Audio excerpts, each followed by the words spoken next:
তবে পাহাড়ে যত পাহাড়ের উপরে উঠছি ততই মনে হচ্ছে যে আসলে অহংকার না, বিনয়ী হলো আসল সৌন্দর্য।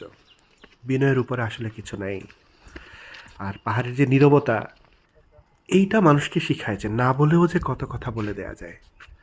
আর এখন কাহিল লাগছে, সাহিত্যটাই তো ভাল লাগছে না, সত্যি কাহিল লাগছে।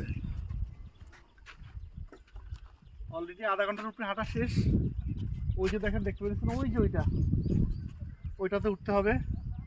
ওইটাই হলো জ্যোৎস্না ভ্যালি রিসোর্ট, সবচেয়ে উপরে টপে।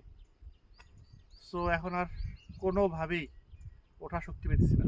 কয়টা উঠছি কয়টা নামছি জানিও না। এখন আবার এই যে এই রোডটা দেখতে পাচ্ছেন, এইটা দিয়ে এই খারাপ পথে উঠতে হবে। শেষ প্যারাটা নেওয়া লাগবে। তো চলেন শেষ প্যারাটা নেই বেটার। আর ওইটাও দেখাবো যে ওখান থেকে আসলে কি ভিউ পাওয়া যায়। থ্যাংক ইউ, আসেন। এই লাল মাটির পথ ধরে হাঁটছি তো হাঁটছি, হাঁটা আর শেষ হচ্ছে না। প্রায় 50 এক